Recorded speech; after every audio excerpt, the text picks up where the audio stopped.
Se formos pensar nos nomes de maior sucesso dentro da cena do rap nacional, inevitavelmente vamos cair no Matuê. O rapper cearense foi um dos primeiros artistas a despontar fazendo trap por aqui, quebrando recordes com seus singles que viraram hits como Kennedy, que atualmente conta com mais de 150 milhões de views no YouTube, e também com seu primeiro álbum, Máquina do Tempo, lançado no passado. Esse disco, inclusive, teve a maior estreia de um álbum dentro do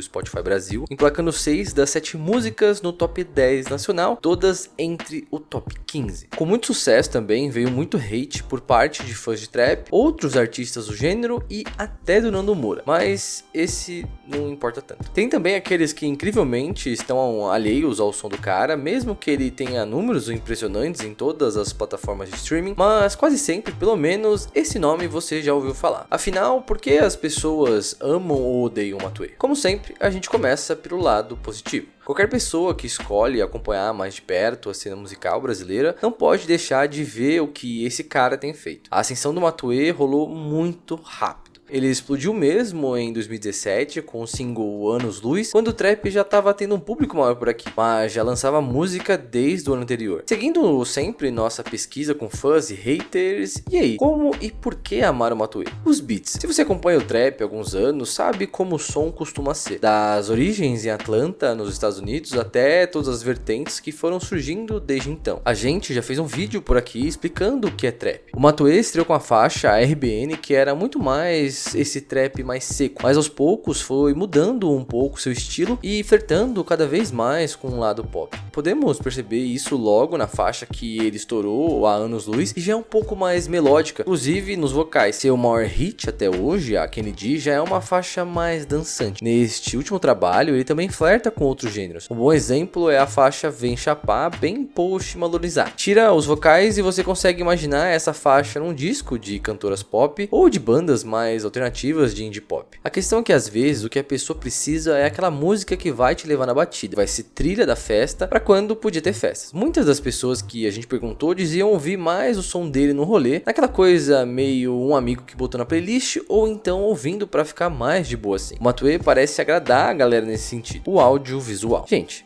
a gente tá em 2021, já tá tudo certo assumir que consumir música nem sempre é apenas pela música. E isso não vem de hoje. E clipes não existem só a partir dos anos 90 na MTV, mas com o YouTube e agora com o Spotify Canvas, que são aqueles trechos de clipes que passam no player da plataforma, no celular, não tem como fugir. A gente ouve enquanto assiste e saber fazer bem a parte visual já te dá uma vantagem na corrida pelo sucesso. E isso o Matuê sabe desde o início da carreira. Mas principalmente nesse último disco, tem uma coisa que nem hater e nem fã pode negar, é que o cara realmente focou mais na parte visual do trabalho. Com uma vibe meio cyberpunk, o Matuê construiu a identidade e o conceito do seu álbum Máquina do Tempo. Aliás, o conceito também é um negócio que funcionou muito bem pra ele, com os fãs criando teorias sobre o disco e o inspirando a lançar também uma HQ sobre o universo do álbum. E pensando na cena brasileira, nesse sentido visual, ele é um dos mais bem produzidos. Jeito único de fazer trap. Muita gente também aponta isso no trabalho do cara, até mesmo nas temáticas das letras. Não é o trap mais do autotune ou os que focam em ter uma entrega mais única no vocal. Tipo aqueles feitos pra você não entender o que estão falando. Não é o trap mais associado ao trap e nem ao emo trap. É um trap mais apopizado e não só isso, mas em um diálogo com outros sons também, como rolou até um sample de Charlie Brown Jr. no último disco. O que nos leva a como? Ele sabe como falar com o grande público. Pode dizer o que quiser, mas ele inegavelmente faz algo certo para conseguir ter o público que tem. Não é todo dia que um trapper aparece em programas populares como o Só Toca Top da Globo, por exemplo. O Matuê também sempre mostrou ter uma certa visão de mercado, sempre levando o discurso da profissionalização do trap com seu selo 30/1. A gente já falou alguns dos recordes que ele teve, mas só para dar um exemplo, a Kennedy do Matuê superou durante seus primeiros 4 meses no ar a soma das views do saxofonista Kennedy no ano de 2019 inteiro. O quão absurdo é isso? E tem aquilo, mais gente gostando, espalhando o som do cara por aí, com gente ouvindo por tabela e acabando virando fã também. Como falamos antes, com o sucesso vem também a crítica. Algumas possivelmente construtivas e outras nem tanto. Apesar de sofrer muito hate pela internet afora, as críticas ao Matuê não são tão variadas assim. Mas então, como e por que odiar o Matuê? Letra rasa, ele só fala fala de maconha, festa e sexo. Pra ser realista, isso não é uma crítica única ao Matuê, mas sim o que a galera fala por aí do trap em geral. De vez em quando aparece uma pessoa meio idiota pra dizer que trap não é música. E a gente se aprofundou nessa questão no vídeo sobre o gênero. Mas com esse argumento contra o Matuê, entramos em um debate um pouco mais complexo sobre o que é a letra profunda e de qualidade. Quais critérios são usados pra medir isso? Todo mundo já sabe que é diferente não curtir algo e a parada ser ruim. Mas então quem define o que é ruim ou não? Isso é uma reflexão que já rende um outro vídeo completo. Mas o que a gente pode adiantar de posição sobre esse assunto é que nem toda música tem sua genialidade exclusivamente na composição, ou até que a composição não precisa ser o que você classificaria como profundo para ser genial. Letra é apenas um dos elementos da música, que inclusive pode ou não estar lá, mas quando as palavras estão, elas cumprem uma função que não necessariamente vai se dar significados mirabolantes e reflexivos. As letras cantadas podem impactar pelo jeito que elas são ditas, com a voz que tá falando e no efeito que tá nela também, sabe? Então essa é só uma questão que vale a pena prestar atenção para não cair num discurso de essa música não é profunda o suficiente. Ele faz uma versão diluída do trap, essa é a principal crítica ao Matuê e conversa um pouco com o tópico anterior. Mas essa parada é um pouco mais interna dos fãs do trap. A galera enxerga o som do Matuê como uma forma mais vendável do trap, mais diluída nesse sentido. Um som que se aproxima mais do que as pessoas já conhecem no universo pop, feito pra se popularizar. O famoso fulano tá se vendendo e não é trapper de verdade. Aquela coisa meio, você não tem a essência necessária pra se dizer parte disso. Sabe o rolê de se apresentar só no Toca Top? Pelo visto, nem todo mundo vê isso com bons olhares. Não necessariamente treta deles com os outros, mas às vezes até mesmo só dos outros com ele. E aí sempre tem a galera que toma o lado do artista que curte e fica contra os outros. Esse vídeo é falsamente imparcial, então essa parte é melhor parar por aqui. Mas as tretas existem, então só dá uma pesquisada rápida que você encontra algumas. Esses foram alguns dos motivos pelos quais as pessoas curtem ou não o cara. Mas no fim do dia, o Matuê sabe que tem tantos haters como os fãs acompanhando ele da mesma forma. Tanto que manda aquele eu não gosto do Matuê não, aquela desgraça. O cara se acha melhor que todo mundo, canta porra nenhuma em Kennedy. Você amando ou odiando é atenção e tempo dedicado do mesmo jeito. E você, ama ou odeia o Matuê?